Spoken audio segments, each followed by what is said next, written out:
Good morning. I'm here to give you an update on the FBI's investigation of Secretary Clinton's use of a personal email system during her time as Secretary of State. After a tremendous amount of work over the last year, the FBI is completing its investigation and referring the matter to the Department of Justice for a prosecutive decision. What I want to do today is three things.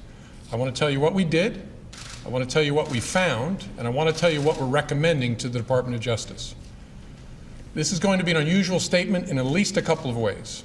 First, I'm going to include more detail about our process than I ordinarily would, because I think the American people deserve those details in a case of intense public interest. And second, I have not coordinated this statement or reviewed it in any way with the Department of Justice or any other part of the government. They do not know what I'm about to say. But I want to start by thanking the FBI employees who did remarkable work in this case. Once you have a better sense of how much we have done, you will understand why I am so grateful and so proud of their work. So first, what we have done. This investigation began as a referral from the Intelligence Community Inspector General in connection with Secretary Clinton's use of a personal email server during her time as Secretary of State. The referral focused on whether classified information was transmitted on that personal system. Our investigation looked at whether there is evidence that classified information was improperly stored or transmitted on that personal system in violation of a federal statute that makes it a felony to mishandle classified information either intentionally or in a grossly negligent way, or a second statute making it a misdemeanor to knowingly remove classified information from appropriate systems or storage facilities.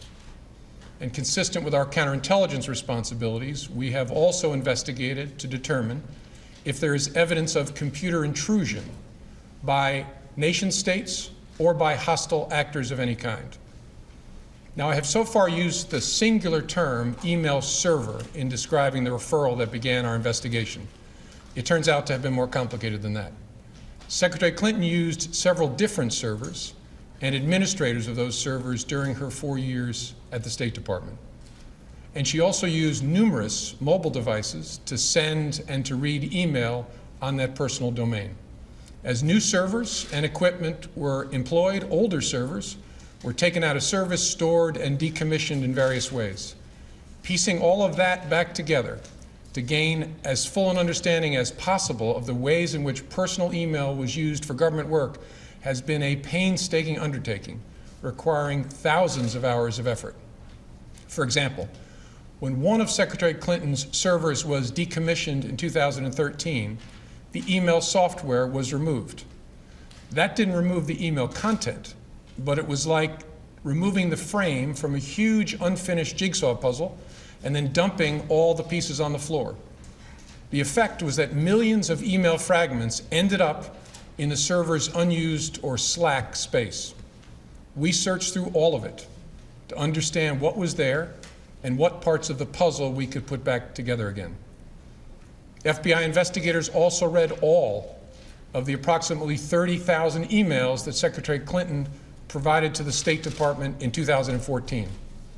Where an email was assessed as possibly containing classified information, the FBI referred that email to any government agency that might be an owner of that information, so that agency could make a determination as to whether the email contained classified information at the time it was sent or received, or whether there was reason to classify it now, even if the content had not been classified when it was first sent or received.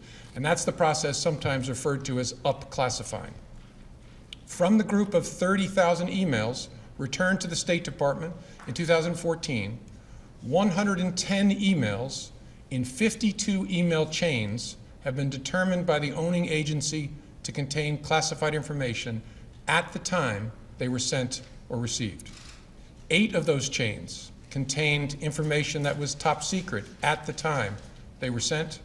36 of those chains contained secret information at the time, and 8 contained confidential information at the time. That's the lowest level of classification. Separate from those, about 2,000 additional emails were up-classified to make them confidential. those emails had not been classified at the time that they were sent or received.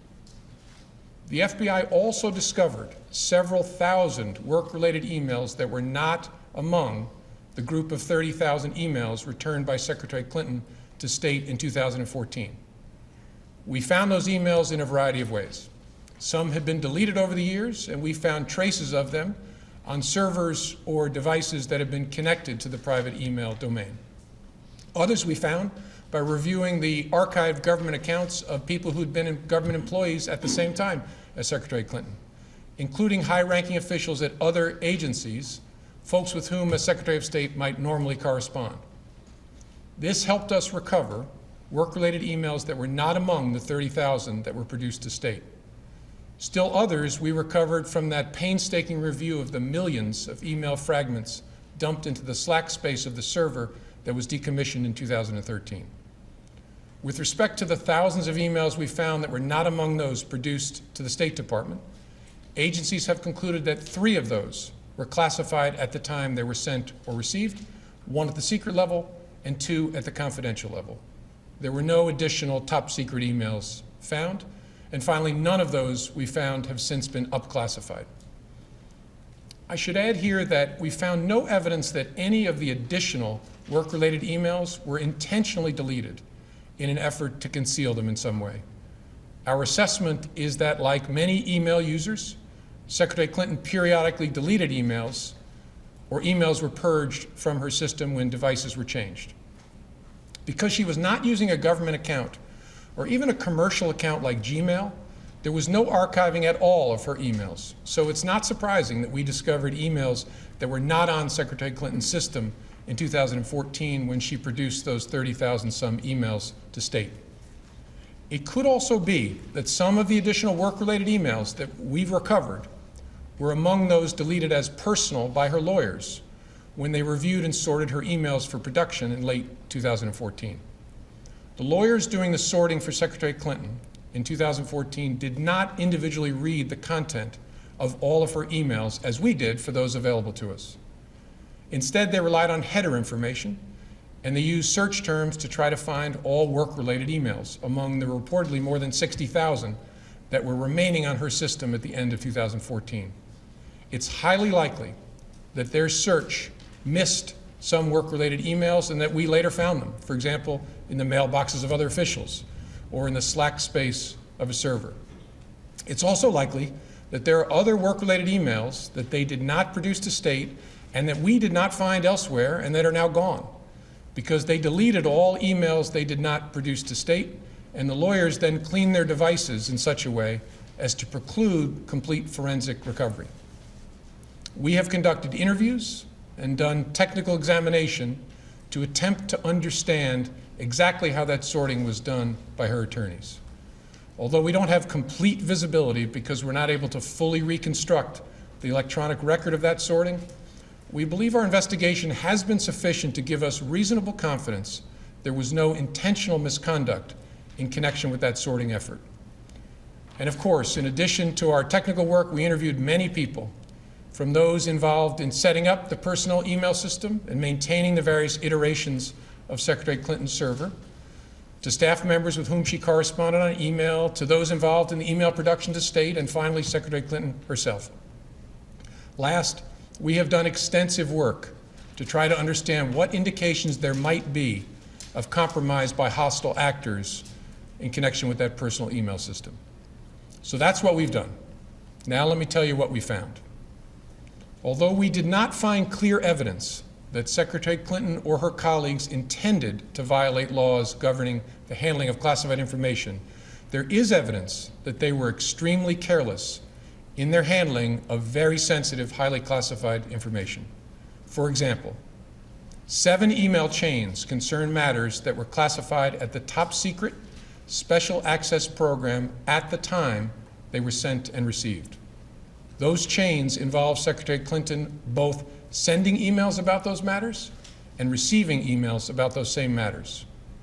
There is evidence to support a conclusion that any reasonable person in Secretary Clinton's position or in the position of those with whom she was corresponding about those matters should have known that an unclassified system was no place for that conversation. In addition to this highly sensitive information, we also found information that was properly classified as secret by the U.S. intelligence community at the time it was discussed on email. That is, excluding any later up-classified emails. None of these emails should have been on any kind of unclassified system, but their presence is especially concerning because all of these emails were housed on unclassified personal servers, not even supported by full-time security staff like those found at agencies and departments of the United States government, or even with a commercial email service like Gmail.